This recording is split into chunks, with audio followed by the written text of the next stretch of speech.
Oke, assalamualaikum warahmatullahi wabarakatuh. Perkenalkan, nama saya Salman Fazal Loren dengan NIM 23020108, Prodi Agribisnis 1A. Di kesempatan kali ini, untuk memenuhi persyaratan ujian komputer, maka video ini saya buat. Baiklah, kita mulai dari yang paling dasar terlebih dahulu, yaitu dari pengertian komputer. Nah, komputer adalah sekelompok alat elektronik yang terdiri atas perintah input, alat yang mengolah input, dan peralatan output yang memberikan informasi serta bekerja secara otomatis yang bertujuan untuk membantu pekerjaan manusia. Nah, secara etimologi, kata komputer berasal dari bahasa Latin, yaitu computare, yang artinya menghitung. Sehingga secara sederhana, pengertian komputer adalah alat yang digunakan untuk menghitung aritmatika. Kemudian kita masuk ke sejarah komputer. Nah, sejarah komputer itu sendiri terus berkembang setiap waktu hingga sampai kita rasakan sekarang ini. Hal ini memang telah terbukti dengan digunakannya komputer, apalagi di setiap lini kehidupan pada zaman sekarang. Tidak dapat dipungkiri memang manusia sekarang akan lebih cenderung bergantung terhadap komputer di setiap kegiatannya. Nah, kita masuk ke sejarah komputer dari generasi ke generasi. Nah, yang pertama yaitu komputer generasi pertama pada tahun 1946 sampai 1999 dengan menggunakan tabung vakum yang memiliki berat hingga 30 ton yang bertujuan agar menghitung sasaran bom pada saat itu. Yang kedua, ada komputer generasi kedua pada tahun 1959 sampai 1965 dengan menggunakan transistor. Yang ketiga, komputer generasi ketiga pada tahun 1965 sampai 1971 dengan menggunakan integrated circuit atau IC. Yang keempat, komputer generasi keempat pada tahun 1971 sampai sekarang dengan menggunakan mikroprosesor. Dan yang kelima, komputer generasi kelima sekarang sampai masa depan dengan menggunakan artificial intelligence atau AI. Komputer pertama kali masuk ke Indonesia pada tahun 1967 dan membentuk suatu badan yang dikenal dengan nama Bakotan atau Badan Koordinasi Otomatis Administrasi Negara pada tanggal 4 Juli 1969 yang berfungsi sebagai konsultan bagi instansi-instansi yang akan membeli atau menyewa peralatan komputer. Nah, kemudian kita masuk ke materi selanjutnya, yaitu perangkat keras dan juga perangkat lunak. Sistem komputer terdiri dari perangkat keras atau hardware dan perangkat lunak atau software. Nah, yang pertama adalah perangkat keras atau hardware. Perangkat keras komputer atau hardware adalah bagian dari sistem komputer sebagai perangkat yang dapat diraba, dilihat secara fisik, dan bertindak untuk menjalankan instruksi dari perangkat lunak atau software. Perangkat keras juga memiliki beberapa komponen, yaitu ada input, proses, output, dan penyimpanan. Yang pertama input, beberapa contoh dari input itu sendiri yaitu keyboard, mouse, webcam, barcode scanner, mikrofon, dan lain-lain.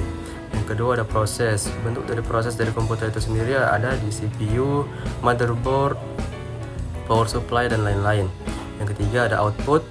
Ada beberapa komponen output yaitu monitor, printer, proyektor, speaker, headphone, dan lain-lain. Dan yang keempat ada penyimpanan. Di antaranya adalah hard disk, optical drive, flash disk, dan lain-lain. Nah, kemudian ada perangkat lunak atau software. Nah, perangkat lunak atau software adalah perangkat yang berisi serangkaian instruksi, program, prosedur, pengendali, pendukung, dan aktivitas-aktivitas pengolahan perintah pada sistem komputer.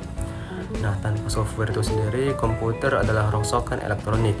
Jadi, komputer adalah susunan atas hardware dan juga software yang saling bekerja sama. Perangkat lunak software terbagi menjadi dua komponen, yaitu perangkat lunak sistem dan juga perangkat lunak aplikasi.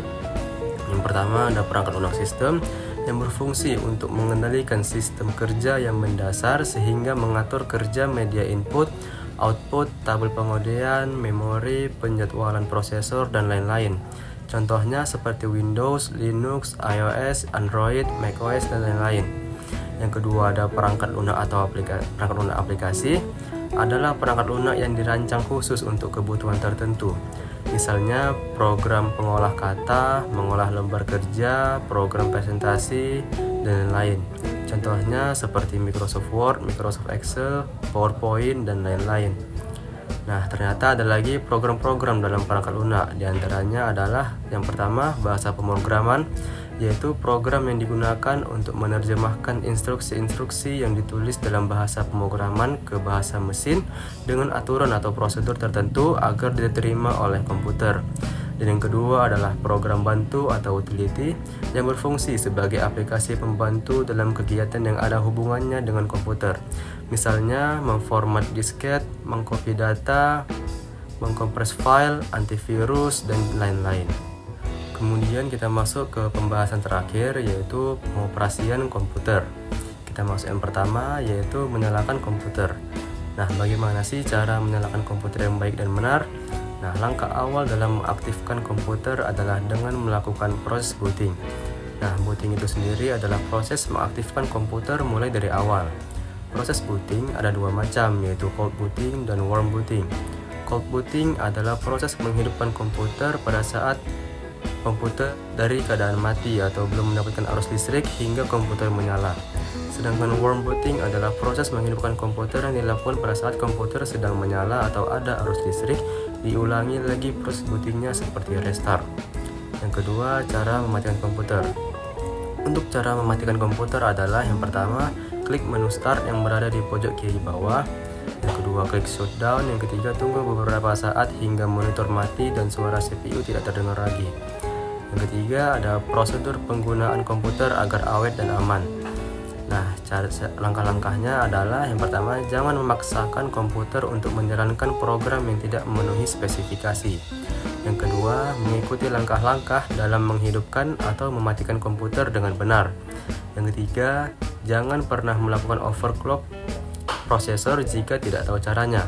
Yang keempat, bersihkan CPU jika terlihat sedang kotor karena debu, terutama pada motherboard. Yang kelima, disarankan agar menggunakan UPS agar komputer tidak rusak oleh pemadaman listrik atau pemadaman yang dapat berubah sewaktu-waktu. Yang keenam, pilih lokasi di mana CPU atau perangkat komputasi bebas dari air, debu, atau hal-hal yang dapat merusak komputer. Yang ketujuh, selalu berbarui antivirus. Dan yang kedelapan, jika memiliki masalah dengan komputer, ada dua opsi masalah dengan perangkat lunak atau perangkat keras. Lakukan pemeriksaan terhadap perangkat lunak terlebih dahulu. Nah, mungkin itu saja yang bisa saya jelaskan mengenai materi tentang komputer. Jika ada kekurangan atau salah kata, saya mohon maaf karena saya adalah manusia yang tidak luput dari kesalahan. Sekian dari saya. Wassalamualaikum warahmatullahi wabarakatuh.